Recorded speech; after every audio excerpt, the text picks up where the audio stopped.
Bienvenue dans cette deuxième vidéo sur les verrous.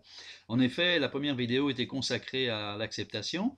Aujourd'hui, l'acceptation, en effet, où je vous expliquais comment, en fin de compte, l'acceptation ne sert à rien pour ce qui est le passé et qu'il faut passer directement à l'étape suivante. L'acceptation peut servir éventuellement pour un futur, accepter ou de prendre tel chemin ou tel autre chemin. Mais pour ce qui est du passé, pour ce qui est de ce qui a été, eh bien, c'est un obstacle que l'on se met pour rien, puisqu'en fin de compte, on ne peut rien changer sur ce qui a été. On peut juste, si c'est une souffrance émotionnelle, si c'est une souffrance qu'on nous a infligée, eh bien, juste porter attention à notre guérison, à l'amour qu'on a pour soi, pour passer directement au-dessus de cela et puis aller à l'étape suivante afin de ne pas se laisser teinter dans notre bonheur, dans notre état d'être. Euh, alors aujourd'hui, nous allons parler du deuxième verrou qui est le pardon. Alors, le pardon, une mouche qui vient me faire de l'effet, le pardon est quelque chose qui fait partie de notre culture judéo-chrétienne et qui aussi dans d'autres cultures. Et c'est presque un dogme, c'est-à-dire que c'est quelque chose qui fait partie de notre quotidien et il nous est difficile d'imaginer une vie sans pardon, c'est-à-dire qu'on ne puisse pas pardonner, qu'on ne puisse pas un jour ou l'autre, devoir se faire pardonner quelque chose parce qu'il y a eu faute, ou pardonner à quelqu'un parce qu'il y a eu faute aussi vis-à-vis de nous-mêmes, qui nous a apporté de la souffrance. Or, je suis passé par là, moi aussi. Quand j'ai dit je suis passé, ça veut dire que je suis ailleurs aujourd'hui. En effet, j'ai toujours cherché J'ai eu des difficultés dans ma vie, j'ai rencontré des moments de souffrance, enfin, j'ai vécu des moments de souffrance, et souvent, j'essayais de pardonner parce que c'est grand dans l'esprit, c'est grand dans la nature humaine, dans la grandeur d'âme, de pardonner à autrui. Et puis j'en suis arrivé à une conclusion qui aujourd'hui est un peu comme l'acceptation, où je me dis, et tenez-vous bien, que le pardon est une invention de l'esprit humain, une invention de l'intelligence humaine, qui aussi a eu, comment, est nécessaire pour des personnes qui n'ont pas cette possibilité de chercher plus loin, de voir si en fin de compte leur état d'être ne peut pas être ailleurs et dans une autre dimension. Je ne dis pas au-dessus, hein, ce n'est pas une question d'être supérieur ou pas, mais de voir la vie un peu autrement, afin de se rendre compte que ce qui nous arrive, que ce soit quelqu'un qui nous le fasse, eh bien, nous avons en face de nous des personnes qui font au mieux de ce qu'elles sont, au mieux de ce qu'elles peuvent faire. Et je vais pour cela prendre deux exemples. Le premier exemple est un moine bouddhiste en Birmanie, emprisonné par la junte birmane quand il y avait cette époque de guerre, où il y avait une dictature militaire, et ce moine bouddhiste a été torturé. Il a été torturé et puis il a écrit un livre depuis et il explique que sa préoccupation première était de ne pas haïr son tortionnaire. Quand j'ai lu ça, je trouvais que c'était très fort. Je me dis waouh, en effet, lui il est moine, moi je ne le suis pas, et je ne sais pas si moi dans ces conditions-là, je serais capable de penser comme lui. Je serais peut-être en souffrance et donc peut-être en colère à l'intérieur ou en peine, et je ne penserais qu'à ma souffrance, mais je ne penserais sûrement pas, me semble-t-il, à être vigilant quant à ne pas haïr mon tortionnaire. Alors, ensuite, quand il est sorti de là, il continue d'écrire et il écrit que pendant ces tortures, eh bien, le tortionnaire n'a jamais réussi à atteindre son bonheur. Et donc que le tortionnaire avait fait au mieux de ce qu'il pouvait, au mieux de ce qu'il était, et qu'il n'avait rien à pardonner. En ce sens que lui, ce qui était important, c'était lui, c'était son bonheur à lui, et que c'était ça l'important. Et quand j'ai lu ça encore, je me dis c'est pas possible, tu sors de là et puis en fin de compte, tu as un gars qui t'a torturé et tu ne lui en veux même pas, tu n'as aucune colère, aucun esprit de vengeance, et en plus tu n'as rien à lui pardonner parce qu'il a fait au mieux de ce qu'il était, au mieux de ce qu'il pouvait. Et ça germait chez moi petit à petit, c'est comme s'il y avait une petite graine qui était plantée. Et en effet, euh, je, je, je, je, je- je pense que le mal dans lequel vous vivez, où vous avez vécu, eh bien, la personne qui vous fait subir ça, en fin de compte, fait au mieux de ce qu'elle peut, au mieux de ce qu'elle est. Et donc, qui suis-je, moi, pour accorder mon pardon, ou bien pour me pardonner moi-même d'ailleurs, puisqu'en fin de compte, je fais au mieux de ce que je peux, au mieux de ce que je suis. Et la personne en face qui est au mieux de ce qu'elle peut, au mieux de ce qu'elle est. Ce qui veut dire que il n'y a pas de supériorité. Donc je rangerai le pardon dans une autre catégorie, puisqu'en fin de compte, d'humain à humain et d'âme à âme, il n'y a rien à pardonner. Où se situe donc le pardon? Et j'en suis arrivé à ce que je situe le pardon dans le domaine de l'ego. C'est-à-dire que, en effet, souvent, nous sommes blessés dans notre ego, et l'ego cherche le pardon parce que j'ai été blessé, et donc c'est normal que l'autre me demande pardon et que, en fin de compte, je lui pardonne. Et donc, si c'est dans le domaine de l'ego, est-ce que je veux vivre dans le domaine de l'ego? Est-ce que j'utilise l'ego à mon profit, ou bien c'est l'ego qui m'utilise à son profit? Et toujours dans cette trame-là, je considère aujourd'hui, après avoir regardé les événements qui se sont passés dans ma vie, que je n'ai rien à pardonner à qui que ce soit. Je n'ai rien à me pardonner non plus parce que j'ai fait au mieux de ce que j'étais, au mieux de ce que je pouvais à ce moment-là. Et donc, faisant au mieux, il n'y a rien à pardonner. Il n'y a pas de faute en soi, même si les choses qu'on vous a faites sont répréhensibles, entre guillemets, c'est-à-dire qu'il faut peut-être écarter ces gens-là de la société, ou bien il faut peut-être s'en préserver pour ne plus subir des dommages. Mais en dehors de ça, d'humain à humain et de cœur à cœur, je pense que nous faisons tous partie du même ensemble, comme l'eau. Hein, il y a un millier d'atomes dans l'eau, des milliers et des centaines de millions d'atomes qui forment le un. Et donc, à partir de là, il n'y a pas de pardon nécessaire. Je vais vous donner maintenant le deuxième exemple que je voulais aborder avec vous. C'est un cas personnel, c'est moi-même tout simplement. Comme je vous disais, j'ai vécu des situations difficiles, j'étais dans des situations difficiles, notamment avec des parents qui étaient, bon, qui m'ont fait subir une vie d'enfant pas très triste, avec des coups, de la violence verbale, physique, assez pénible. Et donc,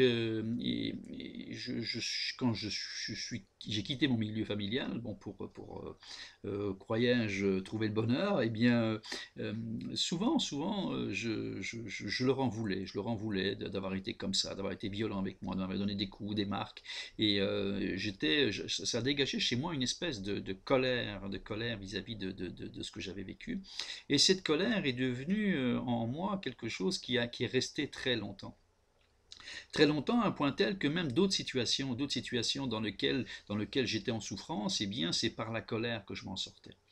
Jusqu'au jour où je me suis rendu compte que cette colère me nuisait dans mes relations, me nuisait dans mon attitude personnelle vis-à-vis de moi-même, me nuisait dans mes choix, mais il me nuisait dans ma vie tout simplement, et cette colère m'empêchait d'être heureux.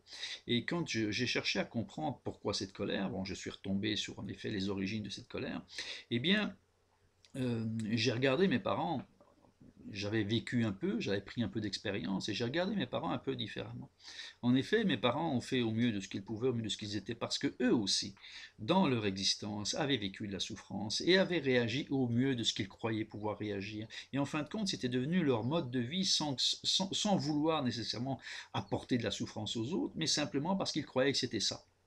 Et donc, il ne voyait pas ce qu'il faisait, entre guillemets, de pas correct. Il ne voyait pas que des coups, on ne donne pas des coups comme ça à des enfants, on ne donne pas des coups gratuitement. Enfin, gratuitement, oui, c'est vrai que j'ai peut-être fait une connerie, mais je veux dire, ça ne méritait pas des coups, du sang, etc. C'était pas nécessaire. Mais pour eux, et encore, j'ai vu l'œil dans l'œil de mon père, quand je recevais un coup, j'avais le nez qui saignait, par exemple, eh bien, je voyais dans son œil qu'il regrettait, mais il ne voulait pas le montrer parce que c'était l'autorité, donc il ne voulait pas montrer que ça l'avait blessé lui aussi de me donner ce coup-là. Et puis je me suis dit, en fin de compte, il a fait au mieux de ce qu'il pouvait, au mieux de ce qu'il pouvait être. Et vous me croyez ou pas, ça m'a soulagé. Ça m'a soulagé parce qu'en fin de compte, j'ai pu rentrer en contact, entre guillemets, avec le côté qu'on a tous en commun, c'est la vie. Il a la vie en lui, j'ai la vie en moi, et c'est là qu'on se retrouve. Et donc, je n'avais rien à pardonner. Et ça a été un très très grand soulagement pour moi. C'était quelque chose de formidable parce que tout d'un coup, je me suis rendu compte que tout ce qui m'arrivait dans la vie, que tout ce que les gens, entre guillemets, me faisaient subir, croyais-je, eh bien, je pouvais ne plus m'arrêter à ça. Et je pouvais continuer et ne pas subir les coups tels qu'ils étaient donnés. Et de comprendre que moi aussi, parfois, il m'arrivait de faire des choses qui pouvaient blesser les personnes. Alors, là où j'ajouterais une petite différence maintenant, c'est que bien sûr, je crois que le pardon ne sert à rien ou n'existe pas, ou c'est juste une invention de l'esprit humain, mais je crois par contre, si on se rend compte que l'on a blessé quelqu'un, ou si quelqu'un se rend compte qu'il vous a blessé, et qu'il n'y avait aucune intention, et même s'il y avait une intention qui était motivée par X, il est possible quand même d'aller vers la personne, et puis simplement expliquer que ça a dépassé notre entendement, que ça a dépassé même notre volonté, et que le but de l'avoir atteint, de l'avoir fait mal, eh bien, c'est quelque chose qu'on regrette. Ça nous a échappé, ça nous a dépassé. Et là, je parle de ça parce que j'ai vécu ça avec mes enfants. Euh, Comment vous allez me dire, ben, c'est une des raisons pour lesquelles d'ailleurs je suis venu au Québec, c'est que nous étions à l'hôtel, on est visité le Québec pour voir si on pouvait s'y installer, et donc nous étions à l'hôtel, et puis je vois mes enfants assis sur le bord du lit en train de regarder une émission. Une émission qui s'appelait, pour nos amis québécois, vous devez connaître, qui s'appelle Les Chatouilles. Pour les Français, ben, c'est une petite émission avec des marionnettes en peluche qui sont des chats. Et là, j'entends un des chats dire à l'autre chat, écoute, tu as fait de la peine à ton ami, tu l'as blessé. Si tu vas lui dire, expliquer que tu ne voulais pas ça et que c'est quelque chose que tu ne souhaites pas faire, mais que ça t'a échappé, ben, je pense que ça lui fera du bien. Et je vois mes enfants qui étaient assis tout tranquilles sur le bord du lit en train d'écouter ça. Or, à l'époque, pour mes amis français, ça, cette fois-ci vous allez savoir, c'était le Club Dorothée. Et si vous vous souvenez, dans ce Club Dorothée, c'était les films avec les films, enfin les dessins animés avec les dessins animés japonais, Dragon Ball Z, où ça explose dans tous les sens. Et là, bien sûr, mon fils, quand il regardait ça, ben, il sautait sur le fauteuil avec sa sœur qui le suivait, etc. Et là, je les vois devant une émission avec des marionnettes, donc rien de très magique, hein, juste des marionnettes, et puis et des petits conseils sur justement le fait si tu as fait de la peine à quelqu'un et que eh ben, va t'excuser, entre guillemets, va montrer que tu n'es pas que ça, que tu es aussi autre chose et que cette autre chose-là a de la valeur. Et c'est ça qui nous a fait venir. Quand j'ai vu ça, j'ai regardé mon épouse, on dit écoute, là, on vient ici au Québec. Voilà. Et donc, ça, si le pardon n'existe pas, ça n'exclut pas justement ces gestes. Donc on peut aller vers l'autre. Et on peut aller vers soi-même aussi. On peut aller vers soi-même, c'est qu'en fin de compte, si on a des choses à se pardonner, entre guillemets, même si le pardon n'existe pas, on peut juste se dire que bon, voilà, j'ai fait ça, c'est un mauvais choix, mais j'ai fait au mieux de ce que j'étais, au mieux de ce que je pouvais. Et à l'avenir, je tâcherai d'être encore peut-être mieux que cela. Voilà. Donc c'est important, c'est ça que je voulais souligner. Et donc, j'ajouterais que si on regarde notre nature humaine et notre nature biologique, notamment au niveau cellulaire, on sait qu'en fin de compte, nous sommes constitués de 50 000 milliards de cellules et plus. Ces cellules-là travaillent en harmonie et parfois elles sont elles aussi blessées. Blessé dans le sens que, bon, je ne sais pas, vous faites mal physiquement, réellement, vous faites une plaie ouverte, eh bien, ces cellules vont se mettre au travail tout de suite pour réparer. Elles ne vont pas s'arrêter en se posant la question, mais bon, pourquoi on est venu m'agresser? Pourquoi, en fin de compte, moi qui étais bien tranquille à faire mon travail quotidien, pourquoi, en fin de compte, ce drame est-il arrivé? Et pourquoi des amis se sont fait massacrer, en parlant de cellules, bien sûr? Non, les cellules de notre corps fonctionnent comme la nature, c'est-à-dire qu'elles sont attentives à ce qui se passe et tout de suite vont dans la phase suivante, c'est-à-dire la réparation, la progression, la croissance, à condition bien sûr qu'on leur permette. Nos cellules travaillent d'une façon harmonieuse, même en cas de stress. Elles travaillent en harmonie parce que jamais une cellule va faire des excès, par exemple. Jamais une cellule va imaginer autre chose que ce qu'elle doit faire. Jamais une cellule va surconsommer, par exemple. Jamais une cellule va essayer, d'aller au-delà de ce qu'elle doit faire, c'est-à-dire imaginer une autre loi que les lois qui existent dans le courant biologique. L'humain a tendance à imaginer d'autres lois. Et je pense que le pardon en fait partie. C'est-à-dire que peut-être bien qu'à un moment donné, afin d'éviter des conflits, eh bien, le pardon, ça a été mis en place justement pour essayer de passer à une autre étape, pour dire, écoute, tu as pardonné, maintenant c'est fini, tu n'y penses plus, et puis tu laisses tomber. Et tu vis en harmonie avec le restant de la communauté. Alors, puisque la personne n'était peut-être pas capable de comprendre qu'il n'y avait rien à pardonner, et qu'il n'y avait rien à faire pour se venger non plus, ça c'est fort possible. Mais je pense qu'aujourd'hui, nous sommes en phase d'évolution, et surtout en phase on parle d'élévation de conscience, et donc si on utilise sa conscience à essayer de comprendre un peu comment fonctionne la nature, eh bien c'est là que nous allons trouver nos lois. Et dans la nature, le pardon n'existe pas. Je vais juste lire deux choses que j'ai écrites dans mon ouvrage qui parlent du pardon, et c'est Phil Bosman qui a écrit ça. Rien ne peut être plus égoïste que le pardon. Ce sont des phrases à méditer. Et puis l'âme supérieure n'est pas celle qui pardonne, mais celle qui n'a pas besoin de pardon. Et c'est François de Chateaubriand qui a écrit ça. Je veux dire, ce sont des gens qui ont influencé notre société, et qui, en fin de compte, sont arrivés à des conclusions peut-être un peu bizarres, mais qui méritent votre réflexion. Et donc, je voulais donc terminer par ça. Je sais que c'est quelque chose qui n'est pas évident, mais regardez un petit peu dans votre vie, regardez un petit peu les événements que vous avez trouvés un peu difficiles, combien il vous a fallu de temps peut-être pour pardonner, et peut-être que ce pardon, quand on s'accroche à quelque chose, c'est-à-dire quand la pensée s'accroche à quelque chose, eh bien elle le rend vivant. C'est-à-dire que, comme on disait, quand on regarde un film qui est un peu émouvant, on aura une petite larme, pourtant ce n'est qu'un film, mais on s'accroche pendant 1 heure, 1 heure et demie, 2 heures devant ce film, et donc on va rentrer dans ce film. C'est pareil dans le pardon, quand on va vouloir rentrer dans le pardon, eh bien c'est sûr que le pardon va se mettre à exister, entre guillemets, parce que vous y donnez de l'importance. Or, qui est important dans ce qui se passe? C'est vous. Et vous n'avez pas besoin de ce pardon-là, vous avez juste besoin d'être en croissance et de réparer le mal qui a été fait. Le mal qui a été fait en vous ou sur vous, peu importe comment est-ce qu'on peut voir ça. Et c'est cela qui est important, c'est de passer au-delà de ce mal, vous aider à vous auto-guérir, et enfin à faire en sorte que votre bonheur intérieur ne soit jamais atteint. Voilà, écoutez, donc voilà, c'est tout ce que j'avais à dire sur le pardon.